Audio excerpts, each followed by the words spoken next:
Adam, we have some old timers on the show, over 60 years old, who are still rocking it in the sport of show skiing. Oh, so you're one of the guests. Very funny. It's showtime. This is The Ski Show, the ultimate show ski podcast, and your one and only source for all things show skiing, bringing you news, knowledge, and interviews with the legends and stars of our sport. Here are your hosts, Matt Heilman and Adam Schaller.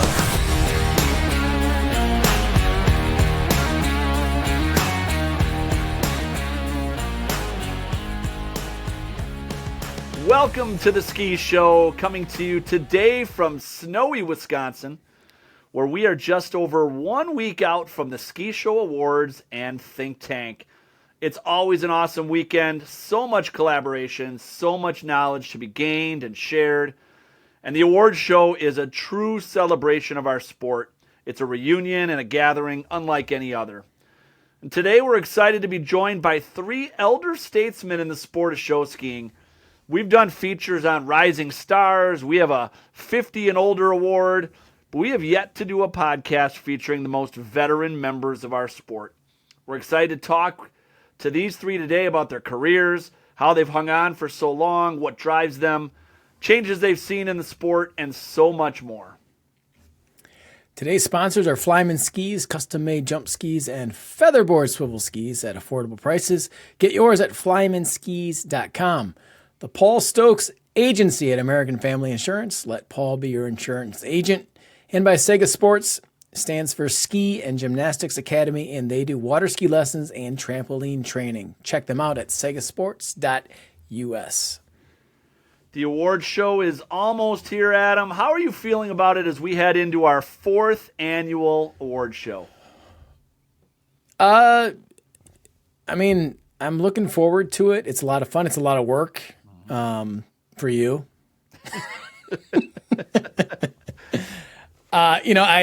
There is so much going on in the next month. It's almost hard to separate the award show from everything else that's going on, but it's gonna be a lot of fun. It always is, and it's exciting to see everybody all in one room, everybody dressed up. So yeah. I'm excited too. I'm starting to have that feeling of overwhelm, though, what's going on the next month. Think Tank weekend, I'm instructing 3 clinics, and I have meetings. I have a meeting tonight for one of those to plan the content for one of our clinics. The award show itself, all the behind-the-scenes work, planning and organizing all of that, getting our script written, our slides, working with Nick Dries to get that up and running, Logan Shapiro doing our sound, working with that, working with all the guest presenters we're going to have, and making sure they're ready to rock. A lot of work goes into it. It's an exciting night, and we hope you guys are there. And for those of you who haven't been, or a reminder for those of you who have, it is cocktail attire. Look nice. 7 o'clock is our cocktail hour. 8 o'clock is showtime. You're going to come, and in that lobby outside the ballroom, the bar's going to be out there as it was last year. It was awesome. There's going to be desserts. That's mingle time. Come for an hour, cash bar, hang out, and then come in the ballroom for the show. You can still buy tickets at the door. So if you haven't bought your tickets yet, you can get them at the door. They're going to cost you a little more money if you instead of buying them in advance, but you can do that. And please, when you're in there, there's a lot of people traveled a long way to see these awards.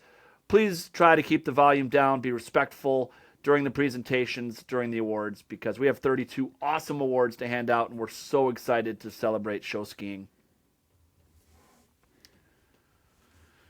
Yeah, who's going to be at Think Tank, Adam? Paul Stokes. He's going to have a booth with his American Family Insurance Agency, and he has an incredible giveaway right now. He is giving away free barefoot lessons. That's right, free. Paul had an amazing career as a professional barefooter, so you got to check this out. Yeah, that's right. Paul is providing 3 free full-day barefoot clinics this summer that your team and individuals can apply to win. 2 teams will win a full-day barefoot clinic, one on Friday, June 6th, and one on Friday, June 13th. 5 individuals can apply for a spot in the boat at the Friday, June 27th Barefoot Clinic. These clinics will be at Paul's site on the Rock River in Johnson Creek, Wisconsin, with his boat and his gas. Paul will also be providing lunch. All you need to do is bring your barefoot suits, padded shorts, and be ready to learn some barefoot skills. And I'll tell you what, Matt, I did lessons with Paul Stokes.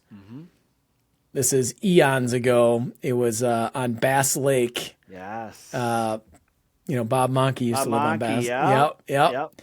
Paul Stokes got me up backwards barefooting. It's amazing. If he can do that for me, I mean, just imagine what he can do for somebody that has, talent.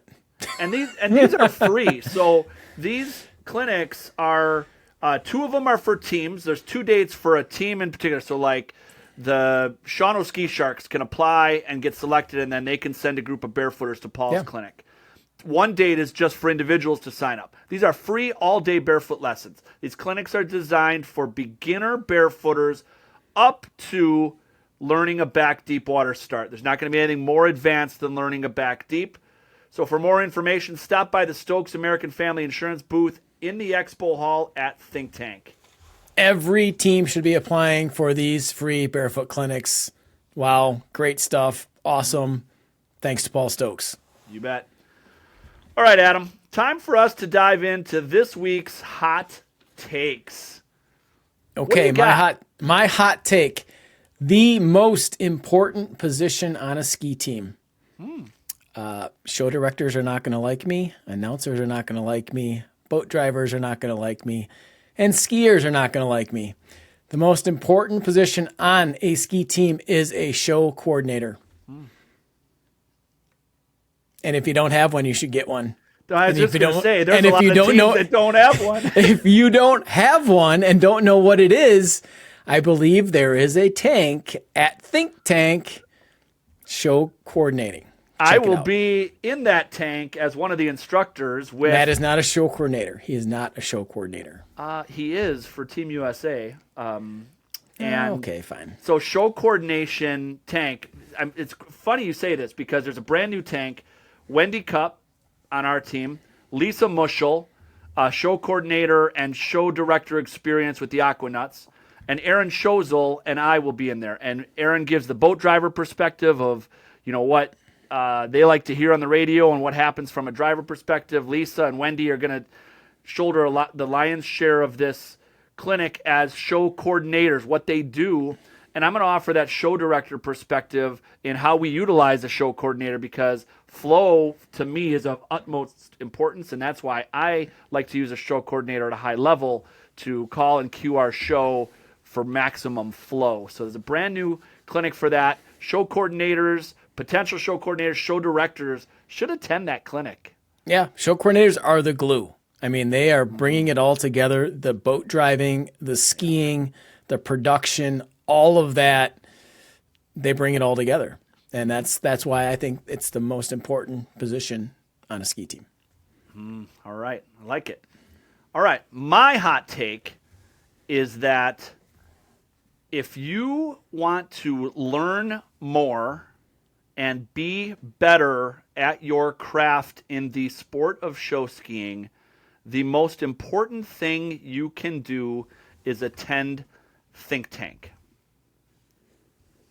Okay, now, so this is an off-the-water winter conference. So people think you take lessons and learn from the best. And yes, that's part of it. You want to be a great freestyle jumper, go learn from the best freestyle jumpers. But if you want to know more about the sport of show skiing, you want to be smarter, you want to be better, you want to be a better leader, you want to learn more about boat driving, you want to learn about announcing, you want to learn how to make costumes, you want to learn how to be a better club president, you want to learn about insurance issues, you want to learn how to swivel, you want to learn how to do doubles, pyramids, how to be a better show director, how to produce a show at a high level, you want to learn about box scores, you want to pick the judges' brains.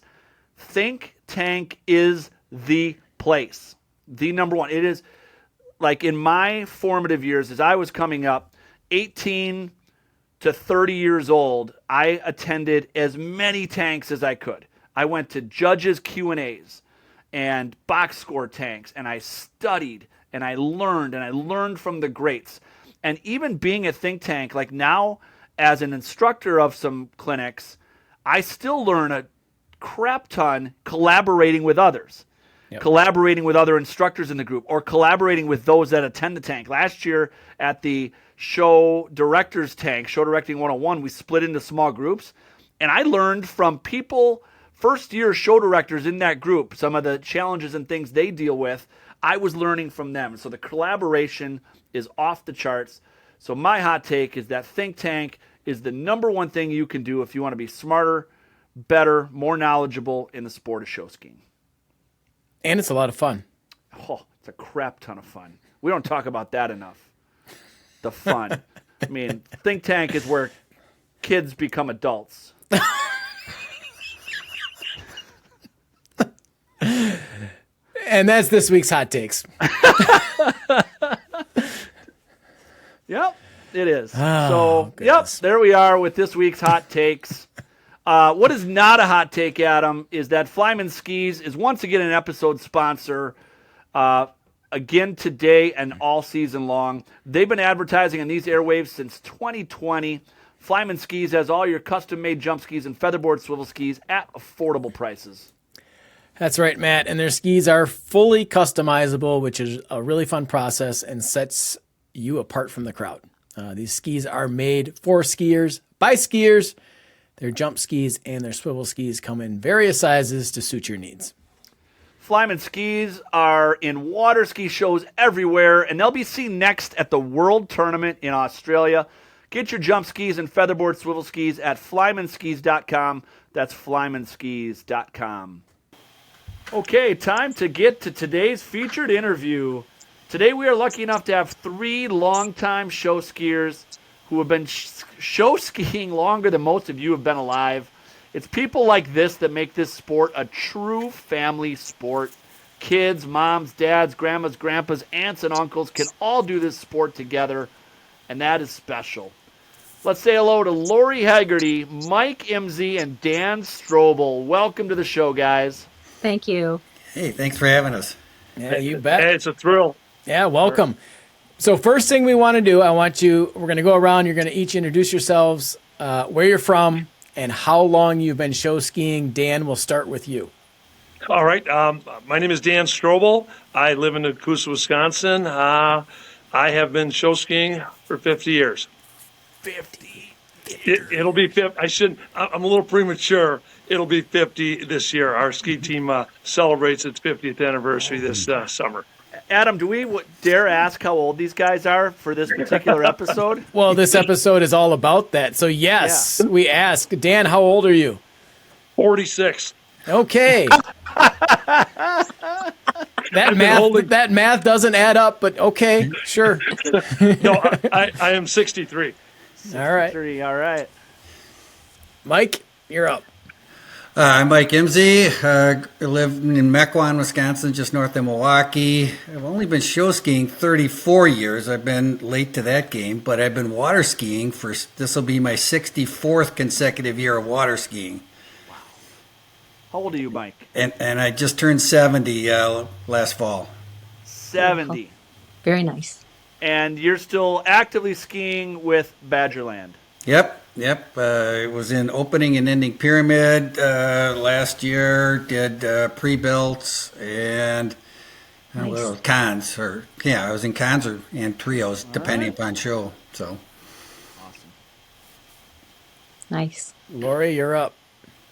Lori Hegarty, and I am living in Sanford, Maine, and have been here for the last over 30 years, raising my family. I originally came from Eau Claire, Wisconsin, and skied with the Eau Claire Ski Sprites. So I have been skiing since I was 16 years old. I'm now 65 this year. I'll let you do the math.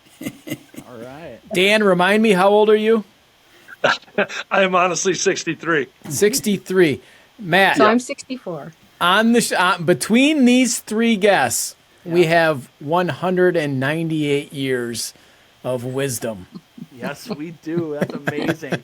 And like 100 and what years of show skiing experience. Right? That's Right. insane. Insane. So cool. Well, we are so honored to have you guys on the show today. I want to ask you guys, You mentioned it a little bit, but let's dive into, take us back to how you got started in the sport of show skiing. Dan, let's hear from you. You mentioned it's the 50th year for Shermalot. Talk about your how you got started.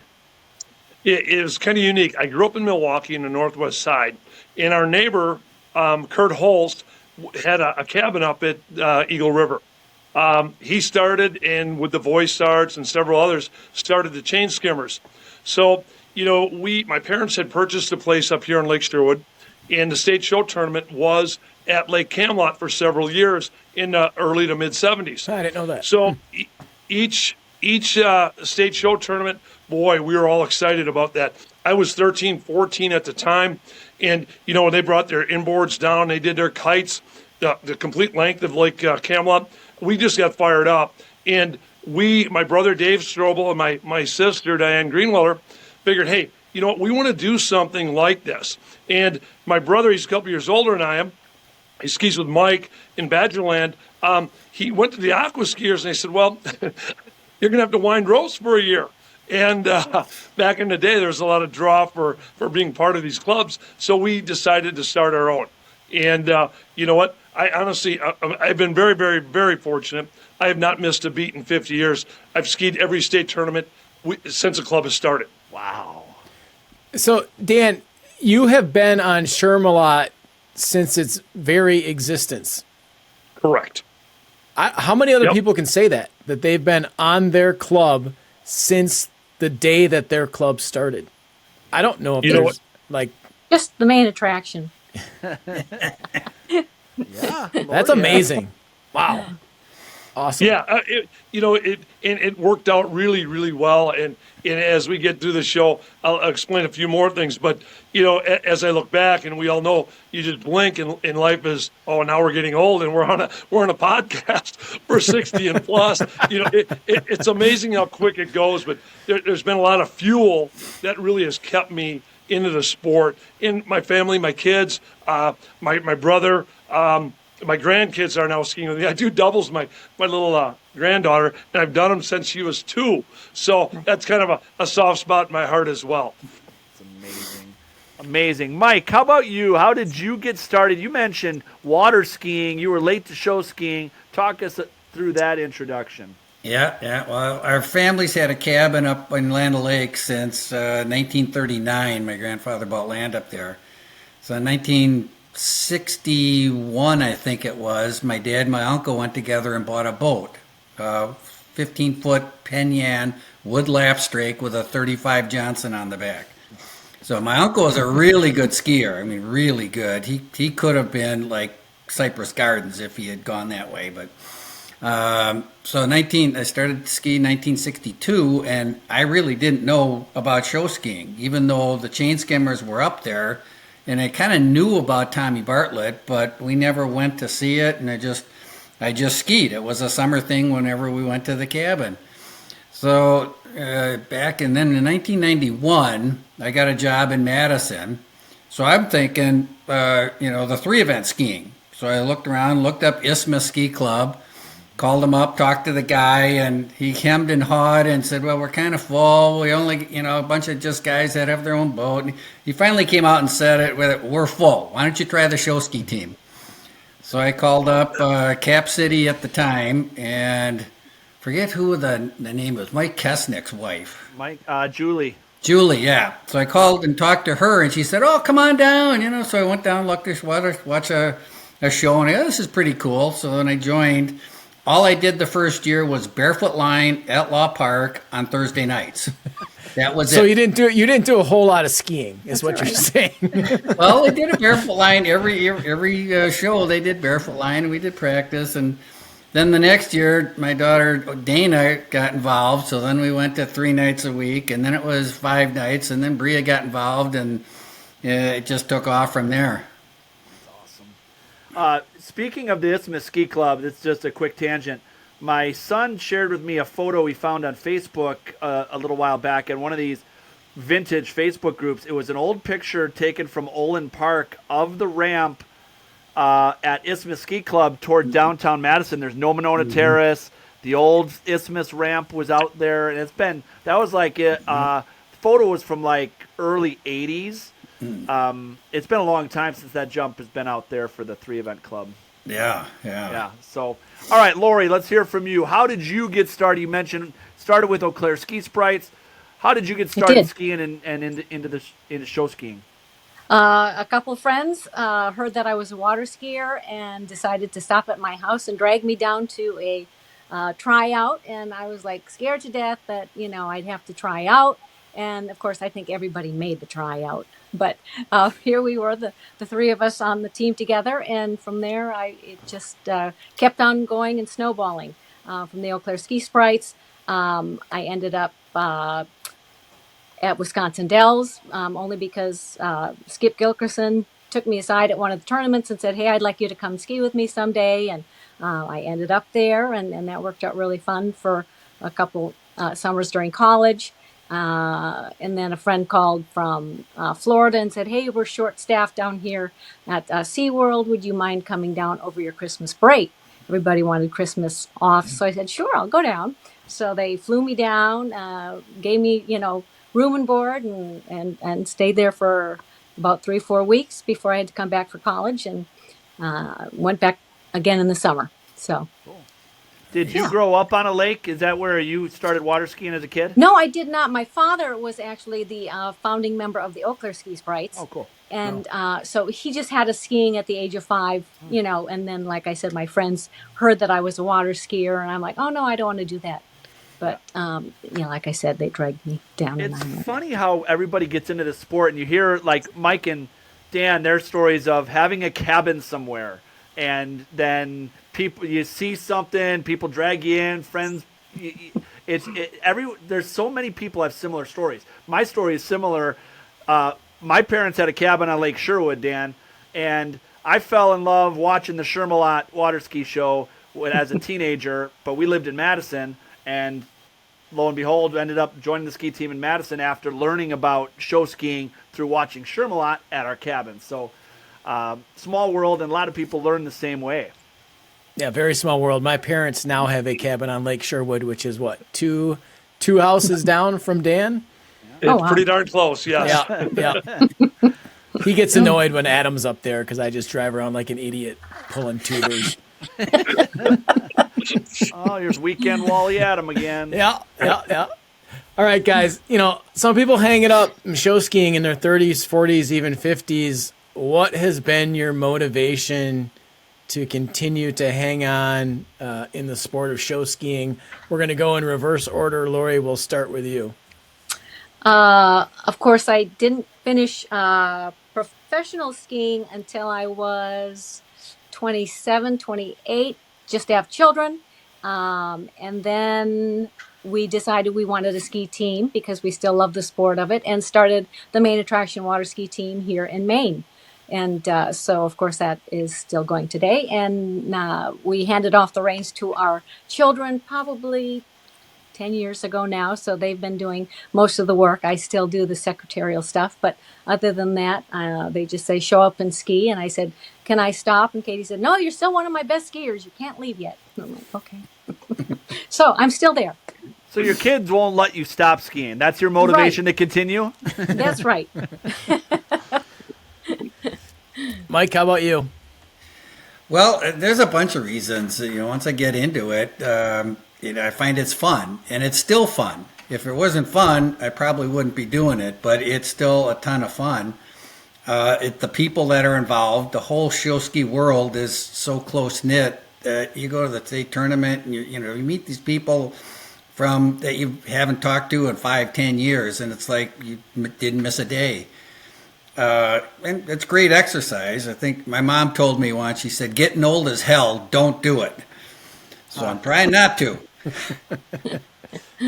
And then there's the thrill. I mean, the thrill of doing a big act, putting, 40-person pyramid on the water. There's nothing that really can compare to that when it all comes off and you land the beach and the whole crowd's cheering for you. That's awesome. And then the other thing I get a big thrill out of teaching kids how to ski and see them progress from being afraid of the water to now they're in our kid ski line by the end of the year. It's fun because you know that that's a skill that they'll have for the rest of their lives if they want to keep doing it. For sure. Dan, how about you? Yeah. I look at it like this. It's just like this year I'm going to retire from teaching. I'll have taught 40 years. And, it's easy to sit in the bleachers. It's not always easy to be in the game. And once you hang up those skis, in reference to show skiing, chances are you're not going back. And, I have both my sons, my daughter, my grandkids skiing. It's really a good form to keep the family together and the camaraderie. And, the time I put into it, it wouldn't be easy for me to say, I'm done.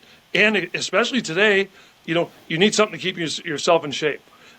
I hate to say this. You go to Walmart, and I shouldn't use this, but you go to Walmart and you say, yep, I need to ski some more. That is a great segue. And Matt, I know you're going to ask this question, but I'm going to. Into the next question is, what have been the challenges to stay active in this sport as you've aged? I mean, I don't think, either any of you are superhuman. Maybe you are, but I would imagine you were making some type of conscious effort in the off season, to stay in shape so that you can ski in the summer. Am I correct? Or are you guys superhuman? Maybe you are. I don't know. No. Being up north, I tend to put on about 4 pounds every winter, and then I'm like, all right, you got to take it back off. Summer's coming, and so you just kind of live by that rule. And I guess the world is my gym, and that's how I attack everything that I do, and just try to, get out and be active, whether it's snow skiing downhill or cross country skiing or, just cleaning the bathroom or the house, whatever it might be. Put everything into it and you'll get a good workout in. There you go. Mike? Yeah. I see it as definitely not superhuman. I've got stitches all over the place, some from skiing, some from hockey, some from other things. I had my hip resurfaced so I could keep skiing. My wife said she could pick me out when they're doing the pre-broadcast for the tournaments, just by the way I was limping down the beach. So I had that redone, and I dislocated a shoulder doing a barefoot step off once. So that was the end of my barefoot step offs. But, so I do that. And in the winter, I flip around and I play hockey 2 or 3 times a week. So that I love doing that. That's good exercise and, changed the sport from summer to winter and, makes the weeks go by fast. Dan, how about you? I stay pretty active at school.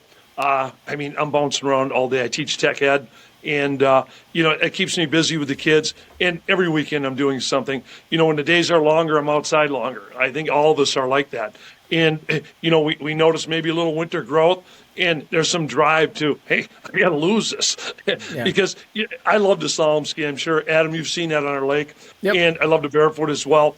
And, the older you get, the more front end you have on your body, the harder it is on your back to get up. And, if I can do something, I'm definitely going to try to stay in shape to slalom ski and to do show skiing as well. So I'm going all the time. Yeah. No, my wife's a teacher, and she's just like you. She's all over the place during the day. She gets like 15,000 steps in a day when she's a teacher, and that's important. It's that. Not necessarily that 1 hour workout that you do in a day, but it's all the other activity that you do throughout the day. And Lori, I think you said, you just stay active and you keep moving. And I think that's probably what's most important. So you guys, we all look up to you guys because you're doing it, you're living it, and that's awesome. You'll get here soon enough. I know. We're feeling it. I'm feeling it, man, these days. It's tough. It's been a struggle. Like, after 45 for me, it's been like a struggle bus to every year think about, okay, I got to gear up for this season again. Like, you got to stay active. You got to stay fit to do what we do. But it's important. Adam, these guys probably didn't have as much back in the day was water ski instruction and trampoline training. but today's athletes can get that with Saga Sports. Saga stands for Ski and Gymnastics Academy, and it's owned and run by longtime professional John Hovda, who himself spent a lot of time training with Matt May and Dave Reinhardt. Yeah, Saga is working with the Future of Jump is Now, and they do indoor training on trampolines. Young guns like Dallas Hovda and the Fedorowicz siblings have been getting after it with Saga. Trampoline work is good for freestyle jump athletes. You get a ton of reps without the hard falls. That's right, and Saga does lessons of all types of water skiing, from just getting up on 2 skis to back barefoot, wakeboard invert, sky skiing, anything in show skiing. Summer lessons are on the water, and they're around the Green Bay or Crivets area, but they can also do clinics at your home site as well. Saga Sports will have a trampoline at Think Tank again this year for training, so make sure you stop by and check them out. Learn more about Saga Sports at sagasports.us. That's sagasports.us. So you guys have been in the sport a long time. What changes have you seen in the sport of show skiing, either good or bad? Lori, let's start with you. Well, obviously, like almost every sport out there, the equipment, I think, has changed the most. Just the sheer numbers that a single boat can pull now compared to what it could back in the day. Went from no helmets to helmets suggested to required, that type of thing. Releases on pylons. When I first started skiing, we didn't have a release in the Eau Claire Ski Sprites. It was like, and then they get it, to SeaWorld, and they're like, oh, you got to ride release. I'm like, what's that? So 3 high pyramids, we flipped off the back, and that's the only way we knew how to get down. We didn't even know how to climb down yet. What else? Oh, the skis are just lighter, stronger, wider these days. I swiveled on a 8.5-inch wooden plank forever. I think I just finally gave it up 8 years ago and went to a wider board, lighter. Yeah. Wow. So the equipment, I think, has just really changed tremendously, which has made, of course, the sport change in a great direction. Yeah, that's awesome. You're right. Love to see all these girls jumping. I was one of the very first to get to be in a jump act, which was just male forever and ever. But at SeaWorld, they said, all right, we're going to put a woman in the jump act. I'm like, really? Yes, this is great. So press show, I was chosen to do that and got to ski over the ramp with 6 other guys. And that was really fun and exciting. And, of course, the ramp surfaces have even changed. Back in the day, I think my husband had built himself a jump. They'd, throw it under the pines for the winter, and then they'd pull it back out and they'd throw it out on the water. And he says to his friend Jeff Sayers, you probably recognize that name, we should probably wax it first. And Jeff's like, we don't need to wax it. And Mark's like, all right, well, I'll try it. And so he goes over, just ride over. Well, he almost, biffs it. And then Jeff's like, give me those skis. I'll show you how to do it. So he goes out, he wraps for a helicopter. He comes over the jump, no skis on at all. You're back at the base of the jump, because there's no wax on the jump. Better wax it. And then my father had a wonderful story. It was the oak hardwood flooring that they used for the ski jumps back in his day. And, of course, the jumps, again, sat all winter long. They brought them out. Guys like, we don't need any wax. So he goes over. Of course, they didn't have helmets. So he had slivers from here to here, all down his legs, because they didn't have jumpsuits. And they brought him to the hospital, and the doctor was like, I can't do anything about those thousands and thousands of slivers. You're just going to have to let them fester out. Oh, no. Ooh, yeah. That is terrible. Yeah. So thank goodness equipment has come a long way. Wow. Amen. Amen. Yeah, that's a great point, Lori, that we don't always think about the way the equipment has progressed, and that change over time in the sport has really been impressive to watch. Mike, how about you? What changes have you seen in the sport of show skiing? Well, obviously the big one is the power you put on the towboats. I mean, I remember back when I was at Cap City, we thought having a boat with twin 200s was the biggest deal around, and now everybody's got triple 300s. Yeah. And I bet you I wouldn't bet it would be too long before somebody's putting 450s, or Shano had the boat with triple 500s on it. Yep. So you got the power there, but I think probably the bigger thing that's advanced the sport in my mind is just the training and the sharing of information between everybody. Think Tank is your prime example of that. But then you get the jump clinics and just everything that people do to share information, whether it's dry land or on the water, and they're sharing their knowledge. They're making everybody else better. So now they got to get better and innovate more to really keep up and to be the leader in the sport. So I think that's probably the biggest thing is the training that's going on that everybody's doing. You're right. And because people back in the early days of show skiing learned by trial and error a lot of things, and we benefit today from what folks went through and how they learned and how they did things, and right or wrong, they've learned the processes for doing things in the sport. And now, like you said, the sportsmanship of this sport that I love so much is that sharing and collaboration about we all go and compete at a tournament, but the sharing of that and growing the sport through that is super cool, super fun.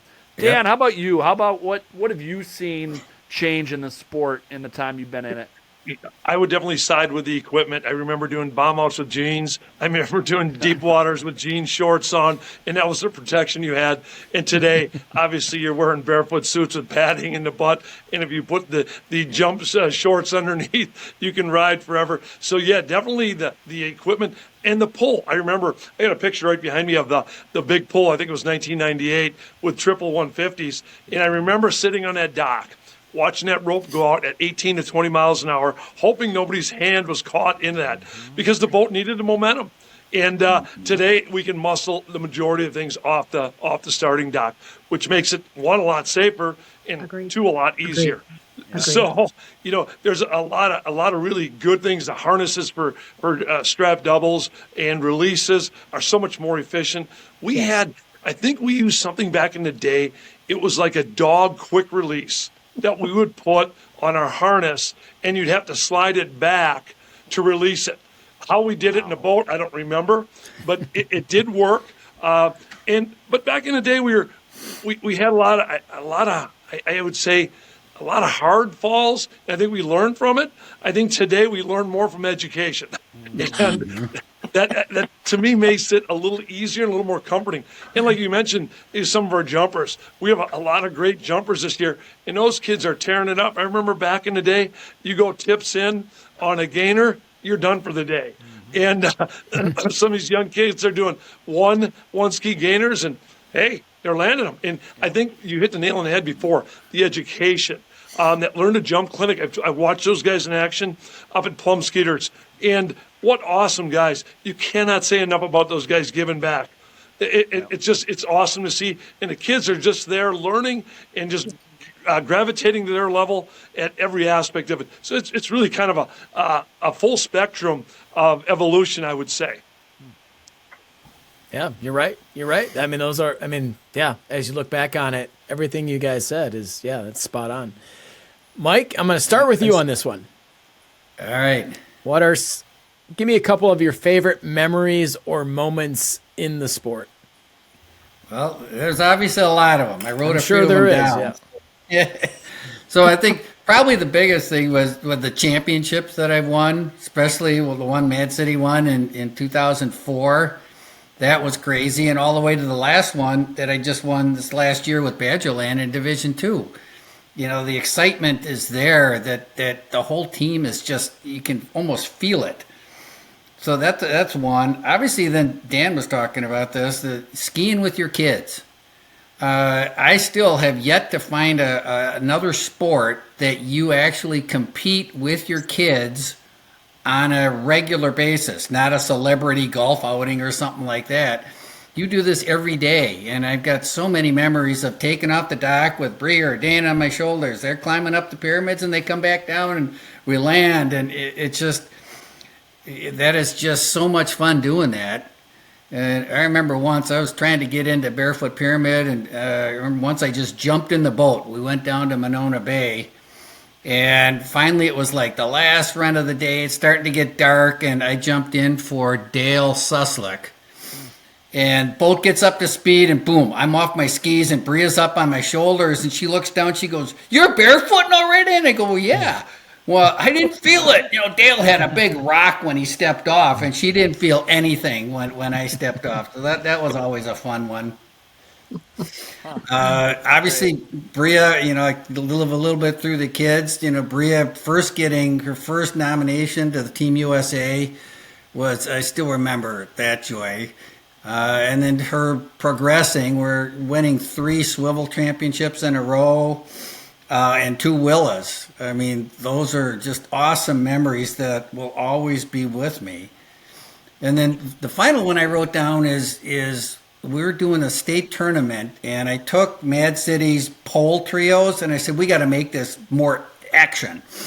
So we had some little kids that were in gymnastics, and we taught them how to spin around on the pole.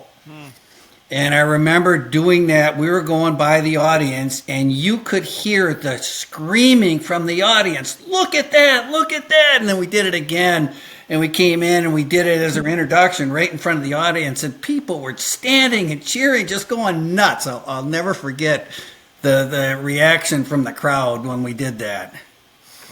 Yes, the trio pole is always a crowd favorite.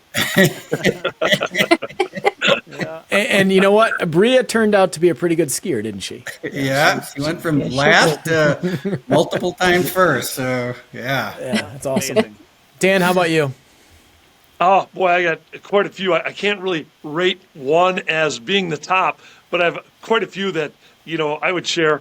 Doing doubles with my daughter as we started out, and she was maybe 8, 7, and did doubles with her until either she got larger or I got weaker, and that worked out really a lot of fun because that was my oldest child. Then my middle child, Ryan, and Matt, Ryan. Yeah. Him barefooting, him jumping was exciting as can be. And then my youngest one, Brad, he skied at age 3 at nationals, and the neat thing about that is he made it across, and standing ovation, and he's in the newspaper. He gets an interview with Mark Jackson at ESPN. And now the thrill with my granddaughters there, doing barefoot pyramid with my brother Dave, my nephew's sons. Yeah, I mean, those are, and Bob Anderson and a ton of other guys that have just been around forever. Those really hit hard. And Dave Eckert as well. I mean, you look at some of the emotional times, it's like, my God, there's tons of them. And I think as we get older, those become more and more and more important. Lori, you're up. So many like these guys. Again, family probably number one, right at the top. Getting to ski with everybody, and I get to do doubles with my son, since my husband has retired to driving the boat. But that's all right. They don't mind. I also had some things from my Ski Sprites years. It was a pyramid that we had built, and I think we were the very first team to climb back down in 1978 and steal a ski from our neighbor, and then we all did ballet line, and then we would come in on our slalom skis. So that was kind of a first that we had done. I remember taking 5 teenage boys on a road show. Complete chaos, but that's all we had. We were a very small group, but we were new here in Maine and trying to get some road shows started. Of course, seeing the crowds, appreciation for what you're doing, especially the kiddos who are out in the crowd. Just they really enjoy the show, and we love doing it for them. Of course, the moments with the ski team after the show, maybe you're watching the videos, and now you've got a lot of oofdas that you're pointing out and laughing about, and oh my gosh, the laugh lines that I've got from the years is awful, but I wouldn't give them up for anything. No. Special time. I love that you use the term oofda. That's good. That's so great. That is fantastic, actually. Great stuff, guys. I love hearing all that. So as people are listening today, so a lot of show skiers look up to people like you. Like, they're still doing it, and at your age, we all want to still be doing it. What advice do you have for people who may want to hang on to skiing into their 60s and 70s? Any advice, Mike? Well, number one, don't give it up. Like Dan said, once you give it up, that makes it that much harder to pick it up and try it again. I mean, even me, I've got old guys I'm looking up to. I mean, Russ Berner from Badgerland, he was doing flying dock barefoot starts at 76. Oh my gosh. I got a ways to go to get that. And in the winter, I'm playing hockey. I play hockey with a guy who's 97, turning 98 this May, and he still plays hockey. And you How check long him. is it gonna You check take him you? into the boards, don't you, Mike? No, Like, I'll we show give this him guy. a 3-foot radius. But he's out there. He plays I bet you he plays almost 100 rounds of golf in the summer. So he's active. Yeah. Wow. And just looking at these guys that they're doing it, they've been doing it longer than I have. Because they're still doing it. So that's the one thing is there's always somebody that you can look up to out there that there's a goal to reach, so to speak. And then look at the fun that you're having. I mean, the thing is, you want to get, if you're going to be in this sport, it's got to be fun. And frankly, I don't see how you can do it and not have fun. If you're in the Axe and you're part of the team, there's a camaraderie there. You make friends there. It's just a great place to be. So, Sure is. yeah, Lori, how about you? What advice do you have for people that want to hang on? I go over the jump every year. Just got to do it. Yeah. Whether I'm written in the show or not, I got to go over every year. I had hip surgery 5 years ago, but still jump. I had cervical surgery 25 years ago, and again, just keep on doing it. Especially if you love it, do what makes you happy. If it's golfing that makes you happy, then play until you're 100. I'm sure if you're living that long, it's a sport that you can play till you're 100 years old. My father, still skied with us just about, oh gosh, how many years ago? Just 10 years ago. He is 86 or 87, 88. So 78, he was still skiing with us. So that was nice to see him still on the water. Amazing. awesome. Amazing. Yeah. Dan, what advice do you have?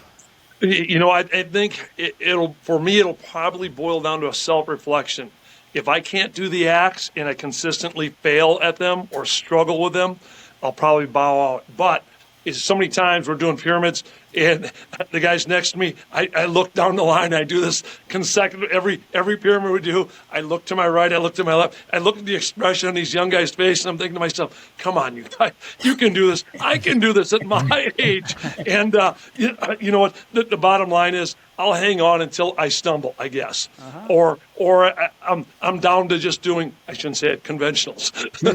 But, in the big picture, I enjoy it. I'm going to continue with it. My kids enjoy it. So once again, it keeps us together. Amen. Well, Dan, you just answered the last question I was going to ask, and how long do you plan to keep on doing it? And you're going to hang on until you stumble. Mike, how about you? How long do you plan to keep at it? And let me add to this question quickly: was there a point in time where you guys started thinking about what your next phase was going to be? Or am I going to continue show skiing? Am I going to end up driving a boat? I'm at 49, and I'm contemplating that now at my age. When am I going to hang up the skis and figure out what my next phase in? Not leave the sport. Matt's going to be an announcer. Right. Oh, Jesus Christ.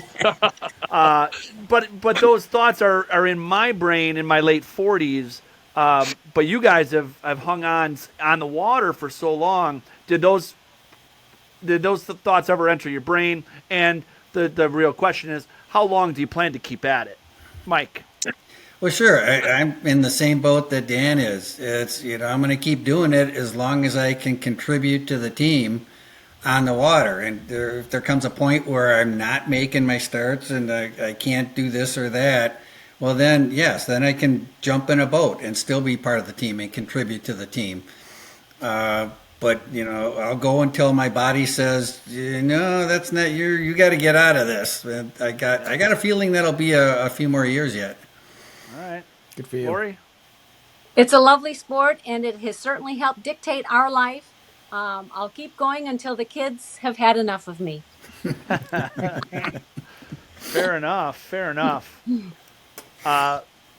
Dan, last word from you. Any, you mentioned you're going to hang on until your body says no. Was there ever a point in time for you where you've had those conversations in your own brain, like maybe I'll drive boat, maybe I'll do something behind the scenes, or have you been ski your whole life? Well, you know what? Here's been my theory on driving. And I'm not bragging by any means that I can drive a boat quite well. I've done it long enough. And my theory on driving has always been, I have to say this politically correct. If I get large enough, I'll hop in the driver's seat. Okay. And there's a lot of truth to that. Yeah. So, and I like being down there, but once again, I think all three of us would say the same thing. If we can stay active, we're going to jump and take the activity versus, and I'm not saying driving a boat is stagnation, but it's not as exhausting, I would say, physically. Yeah. Awesome. Great stuff. Thank you guys so much. This was one of my favorites we've done in a long time, Adam. Like, just hearing from these three has been so great. Thank you guys for being on the show today. Really appreciate it. Yeah, thank you. Oh, you're welcome. Yeah, thanks for having us. Appreciate it. Adam, that was incredible. This might be one of my favorite episodes. I mean, this is awesome. Like the passion that these three have for the sport, and they're continuing to do it, and they're staying active, which that's a lesson for everybody. I don't care what sport you're in or if you're not in a sport, you got to stay active, because if you slow down, you will slow down. So getting after it, staying active, and I love how small of a world it is in this sport because of these three that are on here. Matt, you and I both have ties to all of them, right? Yes. I mean, I skied with Mike on Mad City, and I continue to be on Team USA with Bria and Team USA with Pete, and I buzz Dan's dock every summer. I mean, so there's just it's just amazing what a small world this is, and these three just continuing to do it because they love it. It's great. It's great. And the family aspect is there. Yep. Like that's so strong, and that thread binds nearly everybody who's in the sport for any sort of longevity has some connection in that way, and that's super cool. So awesome to hear from those guys. Reminder to our audience, we got Think Tank and the awards show coming up. Hope to see you all there. You can still buy tickets at the door if you have not bought them in advance. 7 o'clock cocktail hour, 8 o'clock award show. Look nice, have fun, come enjoy this awesome show ski reunion. Come to Think Tank and learn some awesome stuff. Looking forward to seeing you all there. Yep. Matt, in our next episode will be Think Tank and the award show wrap up with interviews with some of the big award winners for that night. Yeah, that'll be fun. Thank you to our sponsors today. Thanks to Paul Stokes and the Paul Stokes Agency. Make sure you see him at Think Tank. He's giving away free barefoot lessons. Go find his booth. He's going to tell you how to get your team or how do you get you signed up individually to get free barefoot lessons. FlymanSkis, as always, custom-made jump skis, featherboard swivel skis at affordable prices. Get yours at FlymanSkis.com. And Saga Sports, that is water ski training, trampoline training. Saga is going to be at Think Tank with a trampoline for you to get on and start training. Looking forward to seeing them all there at Think Tank. And thanks again to all of our listeners and viewers. This is Matt and Adam, and this is The Ski Show.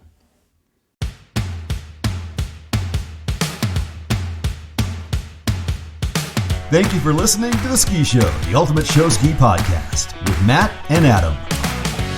If you have questions or ideas for the show, find us on social media or message us at theskishowpodcast@gmail.com.